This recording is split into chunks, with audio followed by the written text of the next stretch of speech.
And in our businesses, we need to do the same thing. In our lives as well, but in our businesses, we need to do the same thing. We need to push it and push it and push it until it breaks. And then once it breaks, you just dial it back a hair, and you're right there at that sweet spot of being right on the edge where you're doing something that maybe nobody else is doing. Welcome to the Weekly Leadership Experience, a place for leaders to get inspired, be challenged, and grow. I am your host, Rashad Oberlander. Let's get started.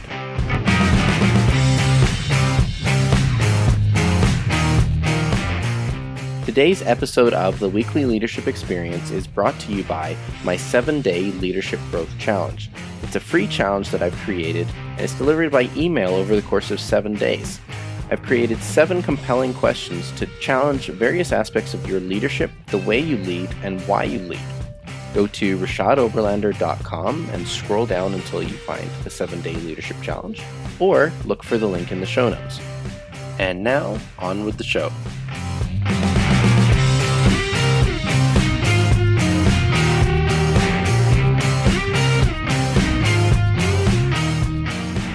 Hello leaders, and welcome to this week's show. I'm joined today by Seth Donlin, founder and principal strategist of Awen Coaching. Seth is a leadership and communications coach and is a serial entrepreneur, having become a partner in his first business while still an undergrad, and is a longtime student of mixed martial arts and traditional Japanese combat. He loves to trail run, is an obstacle course racing competitor, and a rabid fan of the Boston Red Sox. Seth joins me today to talk about pursuing failure and what that really looks like in our day-to-day lives. Seth, welcome to the Weekly Leadership Experience. Thank you very much. I'm super excited to be here. Yeah, it's nice to have you, and I'm really excited to dive into a little bit about kind of a different take on a subject that is of interest to me, and I know the listeners are going to get a lot out of it. But before we dive into that, why don't we get started, Seth, with a little something about yourself most people wouldn't know or might find surprising? Something that they might find surprising. I really love baking. It's nothing that I obviously taught. It's totally outside the realm of my business. It's mainly outside the realm of it's really entirely outside the realm of my kind of main, interests that I talk a lot about with, in my social media feeds and stuff like that. But yeah, I happen to eat keto diet, so I don't really get to eat my baking very much. But, I started baking years ago before I got into eating keto, and I still just really love it. So, I'm always looking to make something and then push it off on somebody else since I can't eat it. Very cool, and not something I was expecting, to be honest. I know we had talked a little bit off air about your pursuits in martial arts and stuff like that, and like martial arts and baking. I don't know how it doesn't quite vibe, but exactly. What's your signature piece? That's a good question. I mean, I really, the biggest thing that I like making, other than everybody's got to make chocolate chip cookies. I have a daughter, so you can make chocolate chip cookies. I really like making sourdough bread. So a batard, I don't know if you're the boule are the round ones. Batard are kind of like football shaped ones. And then you've got your baguettes, which are the long skinny ones. I particularly like making sourdough batards. But the other thing that I make a lot is called fugazi, which is as you might guess, it's a Italian bread, and it's basically like a pizza dough, and you fold it over in half. So it's kind of like, I'm forgetting, what do you call those folded pizzas? I'm forgetting what those are called. Like a calzone? Yeah, like a calzone. So you fold it over like a calzone, and then you slice the top. You put like 3 or 4 slices in the top, and inside you don't have cheese and stuff, but you generally will have, roasted garlic and onion and, black olives or something like that. And you make the slits on the top so that they open up and you can see through the slits what the filling of the fugazi is. That sounds delicious. Yeah, they're pretty good. Well, I mean, it's funny that it got set up that way, but I mean, it's almost serendipitous that we could talk about baking, because I'm sure that as you've experimented with your sourdoughs and baking over time, there's probably been a few mishaps along the way. So I guess like we're coming into talking about the reason I asked you on the podcast is to talk about pursuing failure, right? Mm-hmm. Which is kind of a subject that you've spent some time on, and I like to talk about a little bit as well. But, talking about pursuing failure, do you have any real world examples of how this has shown up for you? Well, I've had a lot of failure in my life. I mean, and I can certainly talk to and tell stories about times that I've failed, and then that has ultimately been the catalyst. And, pretty quickly, I'm, ultimately, like in the short term, not even in the long term, been a real, secret sauce behind the success that came next. In terms of, actually pursuing failure, for me, it's all the little things that we do. I think so many entrepreneurs get caught up in analysis paralysis or imposter syndrome, or they just are uncomfortable stepping outside their area of expertise. I work with a lot of personal trainers and, sports coaches, and, they're hugely knowledgeable in their area of expertise, and they're very comfortable talking about and coaching towards their area, right? But then when they start to think, oh, well, now I have to go live on Facebook or something, I have to talk to a broader audience in order to attract the people that I want, they start doubting themselves and they start worrying, well, what if I say the wrong thing? What if I'm going to go live? This is a big, important, scary thing. I have to get it perfect. I can't make mistakes. And that's ultimately that's the attitude that ends up holding people back and keeping people from success. Because, if you agonize over every little thing and don't actually ever go live because you're never really ready to have it perfect, you don't get out there to your larger audience. And same thing with, even just putting up a post on Instagram or, coming on a podcast or whatever the case may be.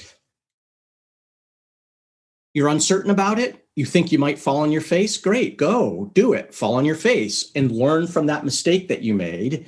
Chances are you're not going to fall on your face, but you're going to trip, and so trip and then figure out what tripped you up and then go and do it again. And then, you might trip again, but you'll trip over something different, right? And each time you're going to be getting better and better at whatever it is that you're doing. And you're also, you're going to be finding the things that work by finding the things that don't work.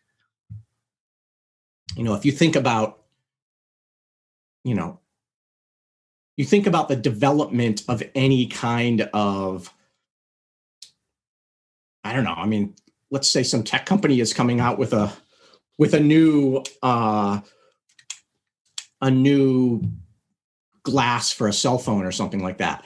They're going to, in order to figure out how much stress it can take, they're going to have to push it and push it and push it until it breaks. And when it breaks, then they know where, they've reached that point at which they can say, all right, this is what this product can do. And in our businesses, we need to do the same thing. In our lives as well, but in our businesses, we need to do the same thing. We need to push it and push it and push it until it breaks. And then once it breaks, you just dial it back a hair and you're right there at that sweet spot of being right on the edge where you're doing something that maybe nobody else is doing, and you're doing it really well, and you're doing it successfully because you've dialed it back from where it was you hit a failure point. Interesting, because I think failure is a very big, nebulous thing, and it dominates a lot of headspace, shall we say? Mm-hmm. And what you're describing is a lot more of littler things, like smaller items that would build towards finding out what as you're describing, kind of a stress point. But like for the most part, people will do everything they can to avoid failure, right? Pain, discomfort. They move away from it, right? Mm-hmm. We don't typically lean into that sharp object that's kind of making life uncomfortable.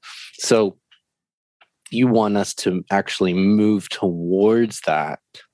Can you talk a little bit more about what your reasoning is behind moving towards the discomfort and failure as opposed to kind of navigating around it? Sure. I'll start out by talking about just some related, but not targeted at business things. If you think about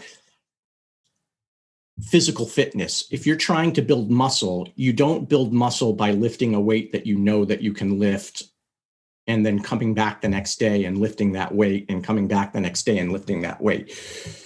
The quickest way to build, to have hypertrophy in your muscle is to lift to failure. Now, that's not necessarily what you want to do every day, day in and day out. I mean, a proper, trainer is going to have a much more complicated routine.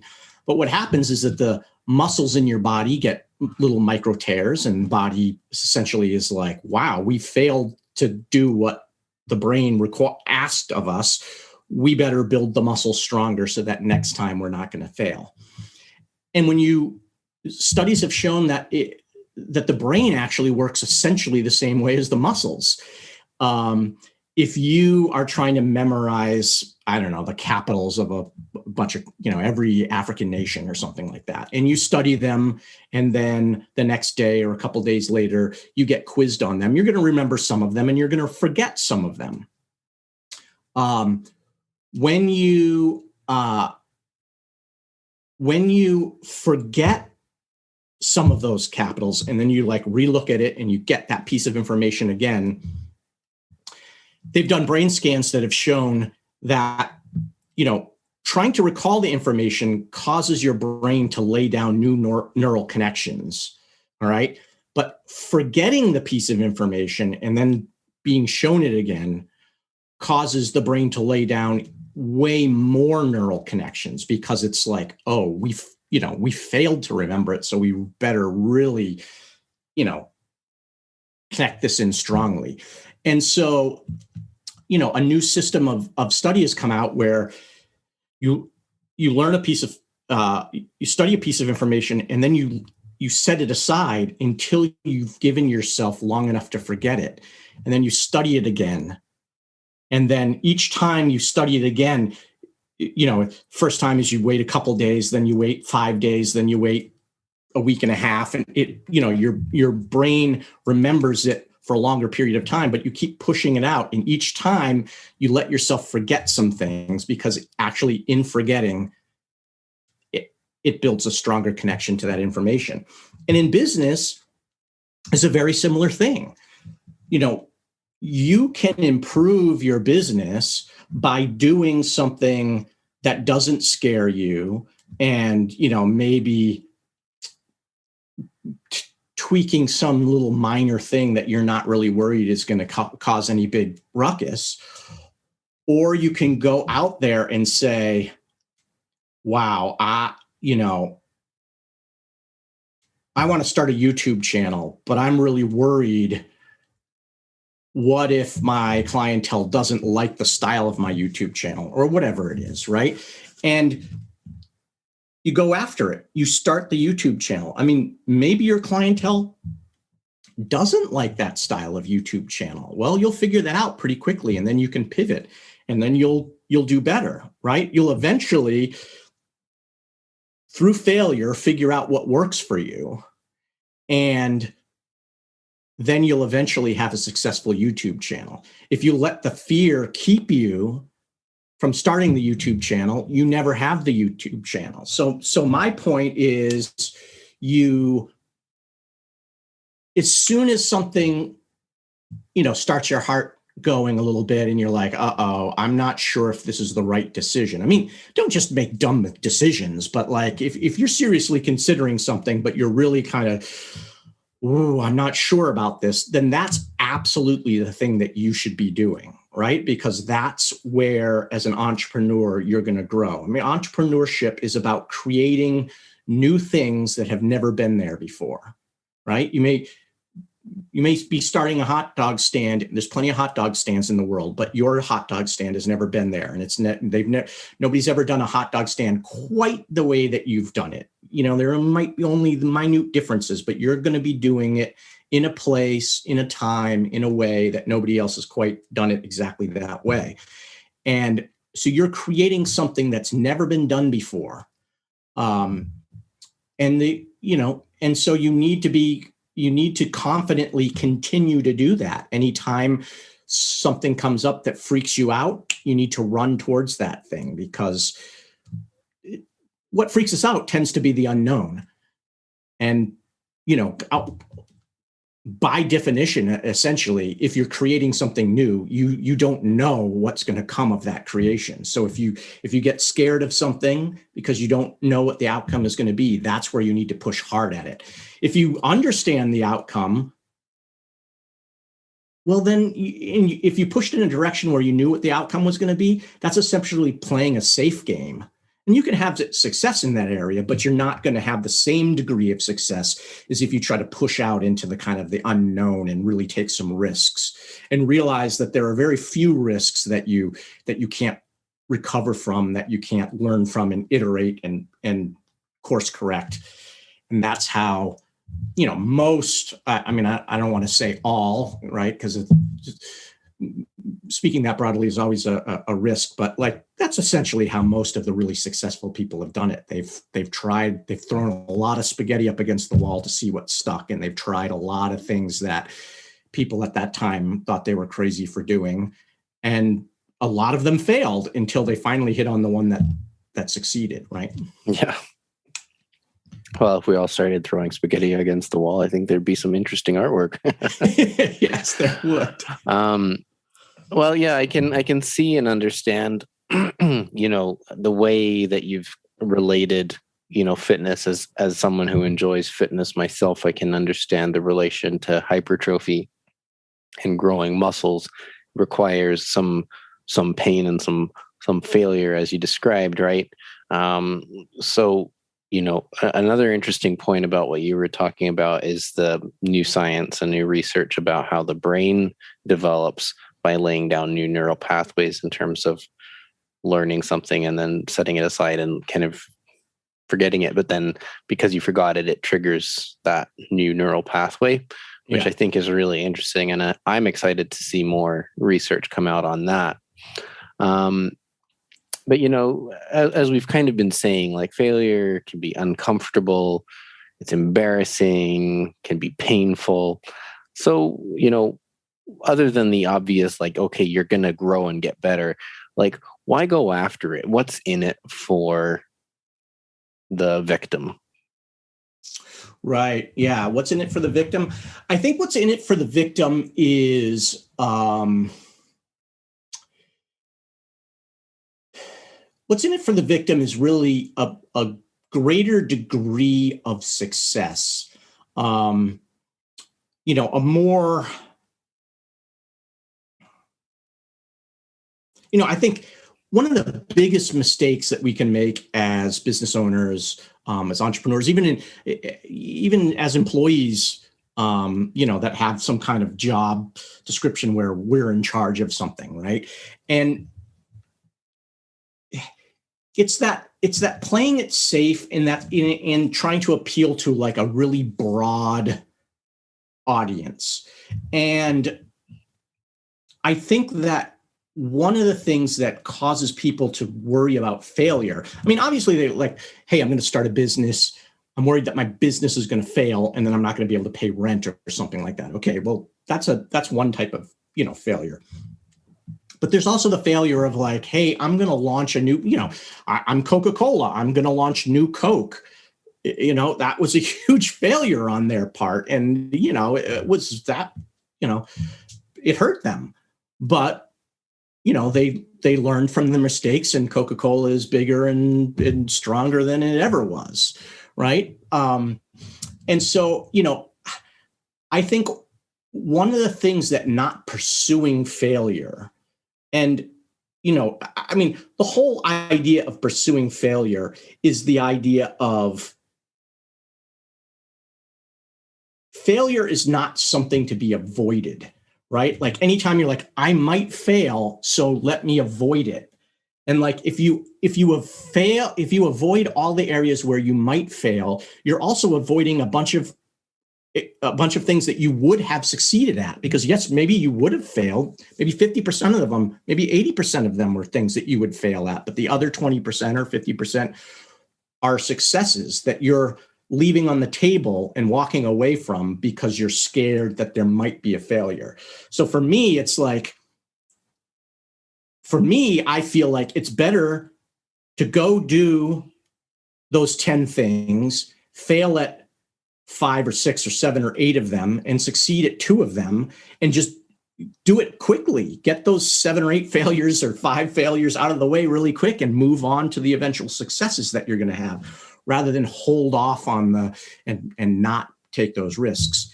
And ultimately what that's going to do is, let's go back to like a marketing example, talking about, I talk to people all the time about the fact that I suffer from anxiety and depression. Now,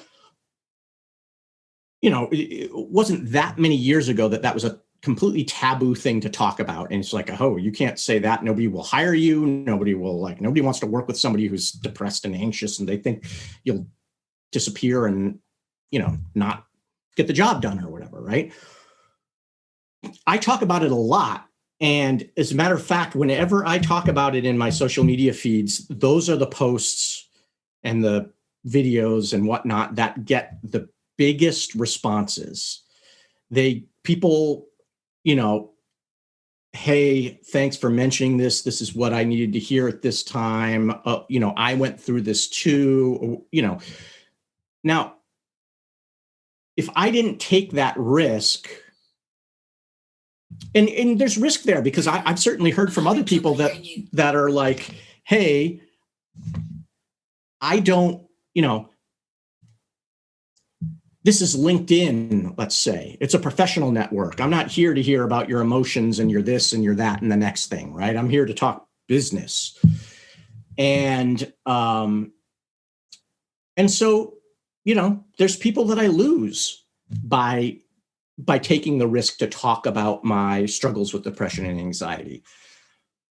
But I've gotten way more people following me and connecting with me and commenting on those posts, which of course makes the algorithm widen its reach, right? I've gotten way more success from talking about those things than I've had people kind of poo-poo me for talking about it or not want to follow me because of it, right?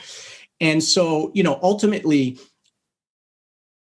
failure is going to come from risky behavior, some type of risky behavior. And risky behavior is going to have a dual benefit. It's going, for some people that, in a marketing standpoint, if you're marketing in a risky way, some people are going to be really attracted to the risk that you took. And some people are going to be turned off by the risk that you took. And that's, from a business standpoint, that's great, because it's really helping narrow down your audience, right? If you're taking a risk that's true to who you are and who your brand is and who your company's brand is, and you're turning people off, great. You don't want those people listening to you. They're not going to buy from you. They're not going to hire you, whatever. Get them out of your audience and let the people that really respond to the authentic truth, the risky truth that you're telling, gravitate towards you. So, I think that the benefit is really in that kind of, self-sorting that happens from taking risks. Well, that makes sense. Well, I think the benefits are more clear in terms of pursuing failure, and it looks a little bit different than just going out and falling on your face, more like, the little trips along the way that you've been describing. But what would be kind of one thing you'd want people to remember about pursuing failure? What's the nugget of wisdom, if you will?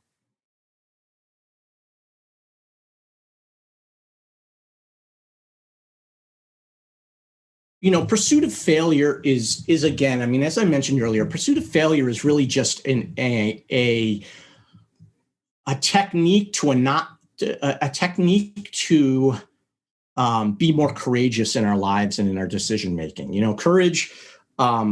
Courage is not the absence of fear. Without fear, there is no courage, right? If you're not afraid of anything, you're not courageous.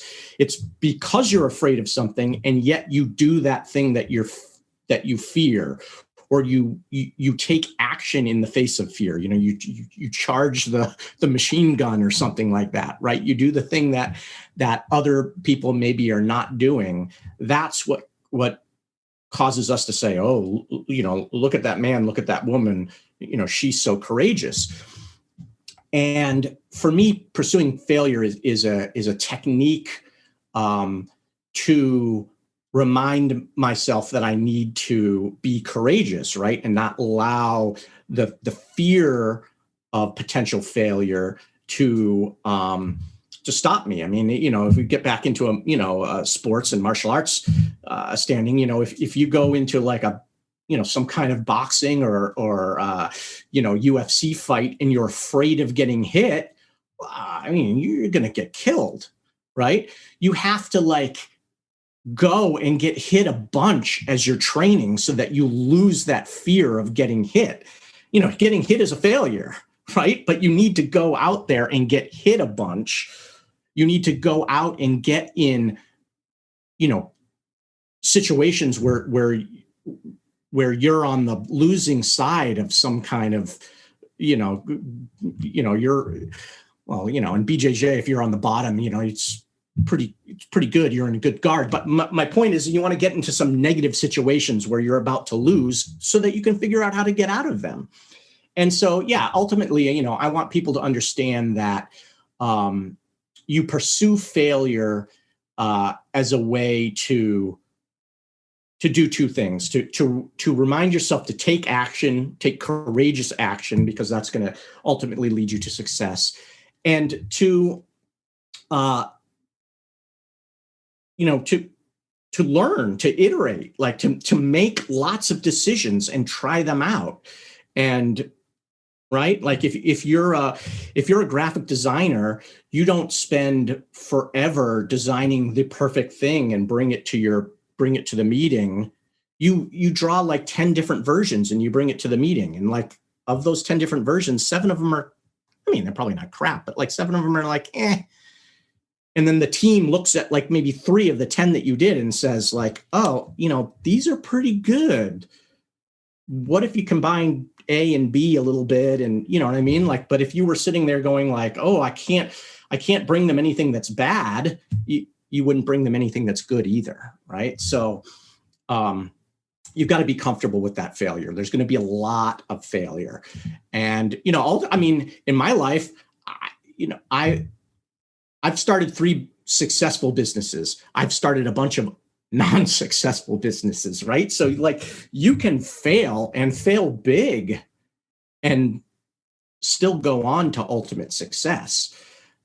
But if you're so petrified of failing, if I never tried to start the men's magazine that I tried to start as my first business and failed at that, I probably never would have partnered in the weekly newspaper that I was ultimately my first successful business, right? So, failure is not, there was a lot that I learned from that failure too, right? And a lot of what I learned from that failure helped me in my second business, which was ultimately successful. So, and after that first successful business, I went on to some other failed endeavors, right? And then went on to some successful ones. So, that's, for me, I think that's the name of the game, realizing that failure is not, that's not the end. Because you failed, that's not the end of your story. The credits don't roll and everybody walks out of the movie theater. There's more movie. There's more movie coming. Definitely. Well, I like the 2 kind of highlight points there of taking courageous action and continuing to learn and iterate. So I appreciate that. As we wrap up, Seth, what is one thing you know about life or leadership that you wish everyone knew? I wish everybody understood that true leadership is really about service, and that a true leader is not there to like. The true leader may be a figurehead. The true leader may get all the attention. Everybody may praise the leader because the leader did this great thing and led everybody to victory and success and huge bonuses and, dividends and your stock or whatever. But the reality is that the leader couldn't have gotten there without all of the people underneath her or underneath him. And therefore, she needs to realize that she is there to make sure that everybody underneath her has everything that they need, has all of the support, has the direction that they need, has the guidance that they need, but has all the support to make the entire endeavor be successful. And that if the leader is expecting that everybody's going to support him rather than he support everybody else, then you're probably going to have a real big problem. But if he is saying, look, I'm here to help you. What do you need from me? What can I do to help? What does your division need? What do you individually need? Then that's going to be a really successful company. Not that the leader can make everybody happy, but he or she is looking at it as in, what can I do to help the most people and make it easy, as easy for my team as possible? Certainly. Yeah. And I mean, servant leadership is near and dear to my heart, so I couldn't agree with you more. And for sure, it's more needed in the world than ever before. When it's all said and done, Seth, what 3 words do you want used to describe your life? I would say inquisitive. Back to what we were talking about, courageous, and loving. Inquisitive, courageous, loving. Those are great words. And I always love, I was thinking about this the other day. I love, out of all the guests I've interviewed, I don't think anybody has had the same 3 words. I don't even think there's been too much overlap of individual words even, but nobody has the same 3, which is really cool. So I love hearing everybody's take on that. Seth, thank you so much for joining me. Oh, thank you so much for having me. I really appreciate it. And why don't you tell everybody where they can connect with you? Sure. You can find me. My company is called Awen Coaching. That's AWEN Coaching. And so you can find me at awencoaching.com. You can also, if you want to get in touch with me and talk about, some of I have a one-on-one coaching program called Naked Marketing. And if you want to discuss the Naked Marketing System, you can reach me at www.reachseth.com, reachseth.com. And if you just want to follow me on social media, you can find me on LinkedIn. I'm Seth Donlin at LinkedIn, and that's my primary channel. And I offer a lot of value there. So I hope anybody that's interested in marketing, that's interested in authenticity, that's interested in speaking and connecting on a deeper level with their audience will come follow me there.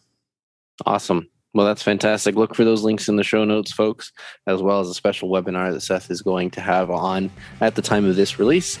And we look forward to speaking with you again next week. In the meantime, stay awesome. If you've enjoyed what you've heard today, would you head over to Apple Podcasts or wherever you listen to podcasts and subscribe, leave me a rating, leave me a review, and share this with a friend. It spreads the word and helps the podcast grow. You can also find me on social media at R.E. Oberlander. Until next time, stay awesome.